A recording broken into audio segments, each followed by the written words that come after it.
Hello বন্ধুরা, কেমন আছো সবাই? আশা করছি সবাই অনেক বেশি ভালো রয়েছো। তো এই ভিডিওতে আমরা দেখতে চলেছি যে বাগানবিলাস গাছের মাটি কিভাবে তোমরা তৈরি করবে ওর সম্বন্ধে। তো এই যে বাগানবিলাস গাছগুলো দেখতে পাচ্ছ, এগুলো সবগুলোই আমার একজন প্রিয় স্যারের কাছ থেকে পাওয়া। তো ধন্যবাদ স্যার আমাকে এই গাছগুলো গিফট দেওয়ার জন্য। তো এই যে মিক্সচারটা দেখতে পাচ্ছ, এটা আমি তৈরি করেছি গোবর সার, ডিমের খোসা আর শুকনো গাছের পাতা দিয়ে। তো এই গোবর সার, ডিমের খোসার যে মিক্সচারটা, এটা নিয়ে নেব 40%, আর গার্ডেন সয়েল যেটা সেটা নিয়ে নিব 60%, এবং দুটোকে এইভাবে আমরা মিশিয়ে নিব। তো এই যে মিক্সচারটা তৈরি করলাম, এটাতে আমরা যে কোনো ধরনের ফাঙ্গিসাইড মিশিয়ে নিতে পারতাম, যাতে গাছের যে রুট বল সেটাতে কোনো ধরনের ফাঙ্গাস লাগার সম্ভাবনা না থাকে।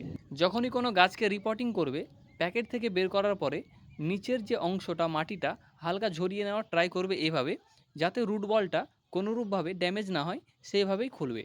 আর অনেক দিন রেগুলার চ্যানেলে ভিডিও না দেওয়াতে চ্যানেলের যে অডিয়েন্স সেটা অনেকটাই কমে গেছে। তো ট্রাই করবে যাতে চ্যানেলটা আবার আমরা পুনরায় গ্রো করতে পারি। তো ভাই লোক, এই ধরনের ইনফরমেটিভ ভিডিও পাওয়ার জন্য প্লিজ সাপোর্ট করে দিও।